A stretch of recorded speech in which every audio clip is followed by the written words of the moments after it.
Hola, buenas tardes. Bueno, comenzamos entonces con la tercera parte del tema 2, transporte y acondicionamiento de fluidos. Ahora ya habíamos visto las ecuaciones vinculadas al transporte de fluidos por cañerías y hemos visto el análisis y selección. Como repaso, entonces habíamos visto la ecuación de Bernoulli, la estimación de las pérdidas por fricción, ya sea por longitudes equivalentes o con el parámetro de energía cinética que se pierde en cada accesorio. También hemos visto el estudio de las instalaciones para el transporte de los fluidos. Para eso hemos dejado a disposición del curso esta planilla Caños 2020 que tiene algunas secuencias de cálculos que les van a ser de utilidad, como así también información sobre cañerías estándar, propiedades del agua, rugosidad de materiales y accesorios. En la parte de las bombas, hemos hablado sobre bombas centrífugas, hemos hablado de las curvas características que están asociadas al funcionamiento de estas bombas, con las cuales nosotros podemos decidir cuál es la bomba más conveniente para nuestro proceso o para nuestro transporte. Hemos visto también, por ejemplo, una curva característica de una bomba nos da información sobre la altura que desarrolla la bomba en un intervalo de caudales para la cual está diseñada, la eficiencia de esa transferencia de energía al sistema, la potencia al eje requerida para este equipo y el AMPA requerido para que la bomba funcione alejándose del punto de cavitación. Acá les poníamos dos ejemplos y en el segundo ejemplo teníamos trazada también la curva de necesidades de energía del sistema que salía de la ecuación de Bernoulli. Entonces en esta gráfica estamos uniendo el tema 1, la parte 1 y la parte 2 de este tema 2, donde en este sería el punto de operación, este es el requerimiento del sistema, la bomba que se utiliza. Y ahora vamos a ver entonces las ecuaciones que corresponden a los fluidos para sistemas en redes, en paralelo, interconectadas y en serie. Las ecuaciones que vamos a usar son las mismas que ya estuvimos viendo, el balance de energía mecánica de Bernoulli. Acá está sin bomba, si tuviéramos bomba agregaríamos acá un delta de H ofrecido por la bomba, donde las pérdidas por fricción que figuran acá corresponden a los tramos rectos y a los tramos, a los accesorios de cada línea. En general, la ecuación que vamos a tomar para modelo matemático de las pérdidas por fricción va a ser el del formato R, una constante, por el caudal elevado a una cierta potencia. Si las cañerías están en serie, como se representan en estas figuras, tenemos un tramo con un diámetro de 1 y otro tramo con un diámetro de 2. Las pérdidas por fricción se suman en este caso cuando las cañerías están en serie, el caudal es el mismo, el que circula por toda la línea, y las pérdidas por fricción se suman todos los tramos que estén conectados en serie. Para resolverlos es conveniente usar un modelo matemático para el cálculo del factor de fricción, el más adecuado para la situación, y lo que conviene hacer es trabajar con una longitud equivalente y hacer todo el cálculo bajo las mismas dimensiones, en vez de tomar las pérdidas por fricción en cada tramo con su diámetro correspondiente. Entonces, cuando estamos trabajando con longitudes equivalentes, si usamos la ecuación de Darcy, la longitud equivalente al tramo, supongamos que elijamos el diámetro de 1, el tramo de 2, la longitud equivalente va a ser la relación entre los diámetros por la relación de los factores de fricción en cada uno por L1. Si tomamos Hazen-Williams, es la misma relación en vez de con los factores de fricción con los R. En la ecuación general de transporte también es la relación de los diámetros elevado a la quinta por la relación de los F. Fíjense que acá en Hazen-Williams estaba elevado a la M. Si se acuerdan, M era más o menos 4,82. Fíjense que están en el orden de magnitud de 5, 4, algo, 5, sí, están más o menos todas en las mismas dimensiones. Entonces, de acuerdo al modelo matemático que estemos usando para el cálculo del factor de fricción, La longitud equivalente se calcula en cada tramo en función del diámetro de la longitud del tramo 1 correspondiente según ese modelo. El segundo, bueno, acá tienen un ejemplo, determinar el valor de la altura desarrollada entre el punto de descarga en este punto y la altura H1 del tanque de la cisterna. Entonces tenemos el tramo L1 tiene 40 metros, el tramo L2 tiene 28 metros, el diámetro de 1 es 0,1 metros y el diámetro de 2 es 0,14 metros. La tubería es de hierro colado en mal estado y hay pérdidas entre el punto B y C en expansión en C. Entonces acá este sería A, este sería B y este sería C. ¿Sí? Bueno, nosotros lo que deberíamos hacer entonces es calcular la relación D sobre D, el más chiquito sobre el más grande, obtener el valor de K para el punto de expansión que tenemos acá y utilizar la ecuación que corresponda para hacer el cálculo.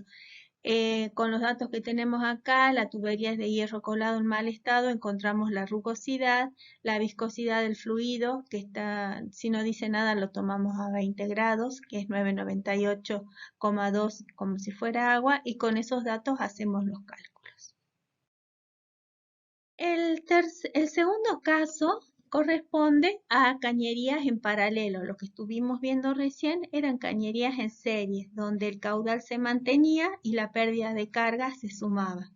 En el caso de las ecuaciones de cañerías en paralelo, lo que ocurre es que se suman los caudales y la pérdida de carga entre los dos puntos es la misma, a la inversa de lo que veíamos en sistemas en serie.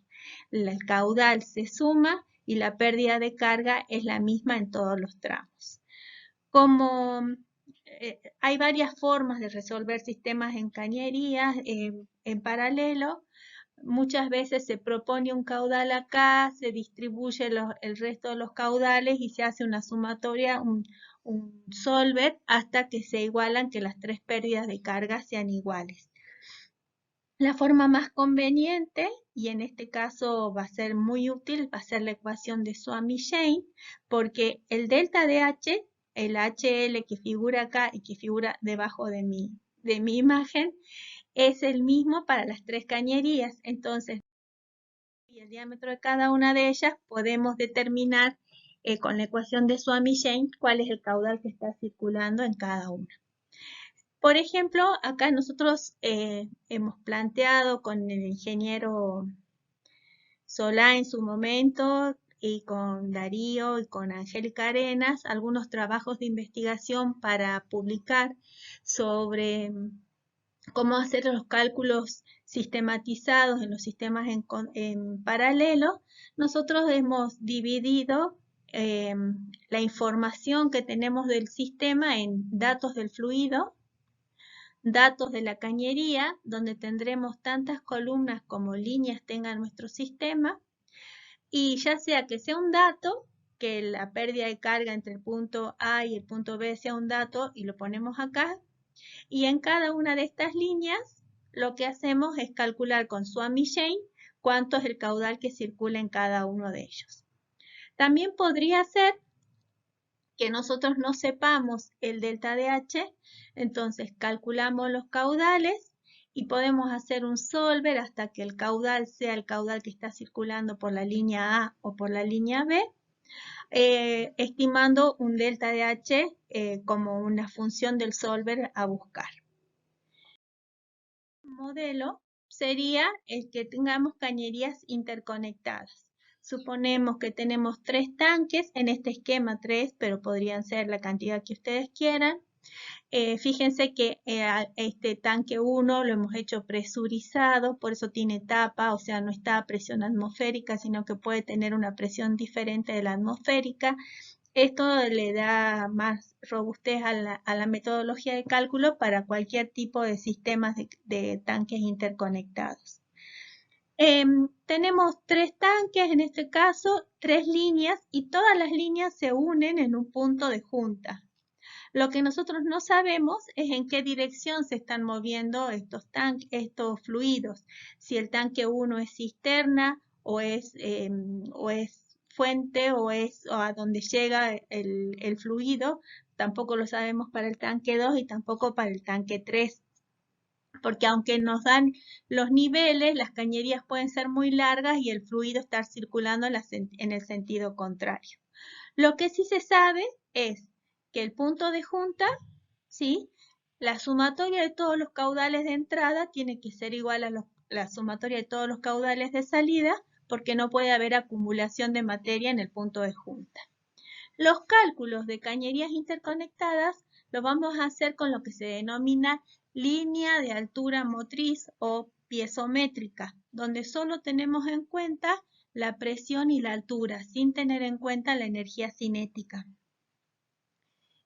Así que para cualquiera de estos tres puntos, tanto para el espejo de agua del tanque 1, el espejo del agua del tanque 2, el espejo del agua del tanque 3, como para el punto de junta, calculamos la altura piezométrica, la línea de altura motriz.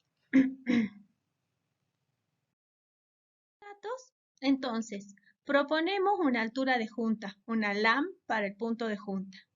Calculamos la diferencia. Si esta LAM, la del espejo de agua del tanque 1, es mayor que la del punto de junta que nosotros propusimos, el fluido está circulando desde el tanque hasta el punto de junta. Lo mismo hacemos para el tanque 2, lo mismo hacemos para el tanque 3. Alguno de ellos va a ser sumidero, o sea, pueden ser que estos dos estén alimentando al de abajo o pueden ser que estos dos estén alimentando al de arriba. Entonces, para cada uno de ellos calculamos la diferencia de altura de punto de junta. Si es mayor que, le asignamos un signo. Si la del tanque es mayor que la del punto de junta, el tanque está suministrando agua hacia el punto de junta.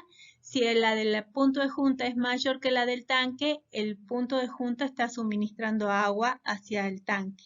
Le vamos a asignar signo positivo o signo negativo de acuerdo a si está entrando o saliendo materia de este punto de junta. Luego calculamos la sumatoria de todos los caudales de entrada con los caudales de salida. Si es igual a 0, o sea que se está cumpliendo el balance de materia, la ecuación de continuidad, entonces estaba bien definido el punto de junta, el LAM del punto de junta. Si no nos diera así, deberíamos iterar hasta que la sumatoria de los caudales en el punto de junta con sus respectivos signos nos den positivo. Nosotros propusimos un esquema similar al del cálculo que hacíamos en balances en sistemas en paralelo. Tenemos también los 3 tramos para cada uno de ellos, pero en cada uno de estos tramos tenemos no solamente la longitud y el diámetro y el material con el cual están hechos, sino también la presión a la que se encuentra cada tanque, ¿sí? Este tanque 1 tiene una presión manométrica de 1 y el tramo 2 y el 3 están manométricas 0 porque están abiertos a la atmósfera.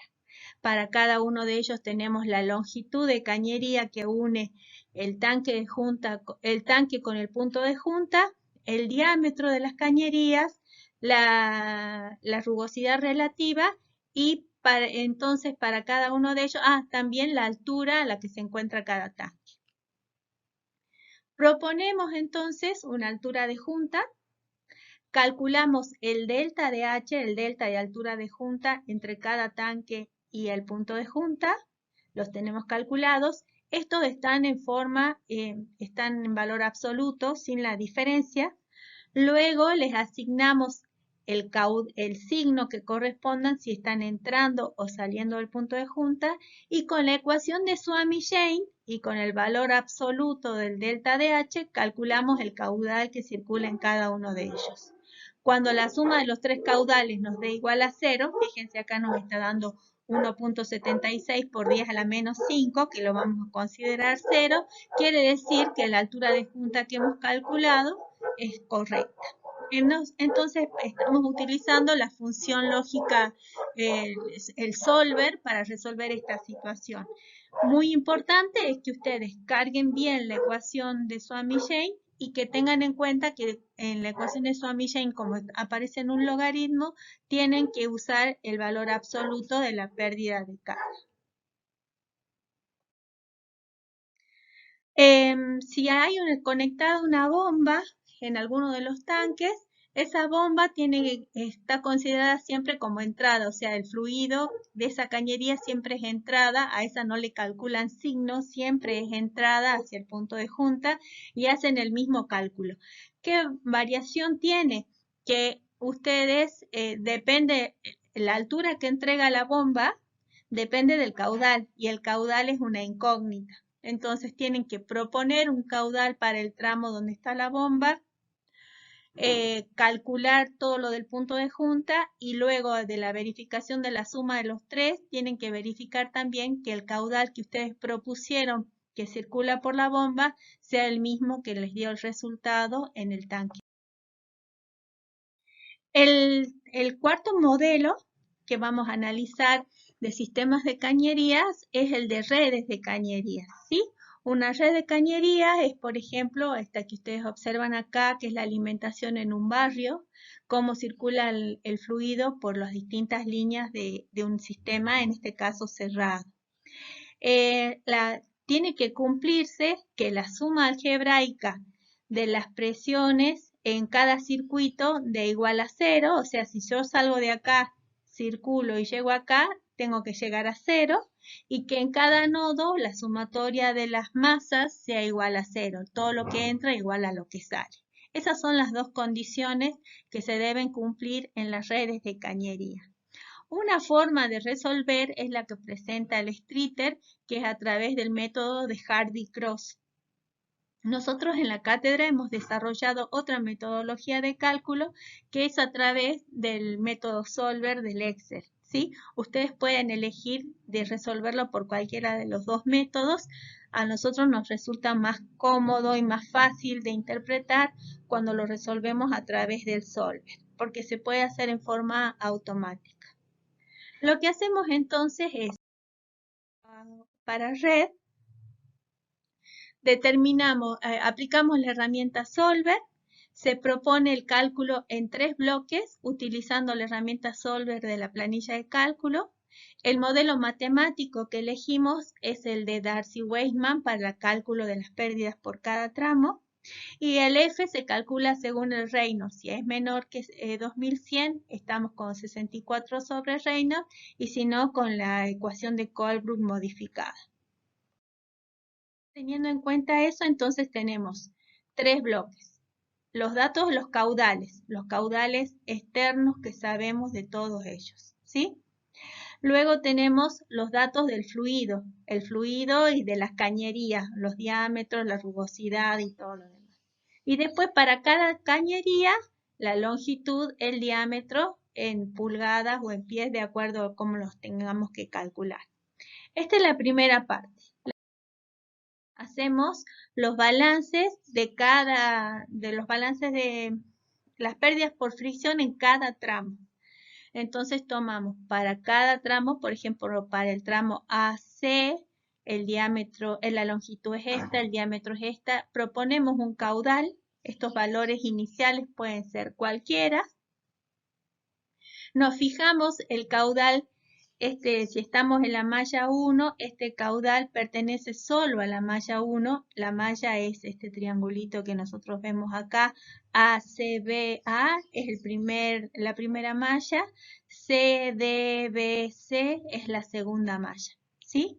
Para ese caudal propuesto vemos su participación en la malla, calculamos el Reynolds, el factor de fricción y el delta de H que corresponde a ese tramo.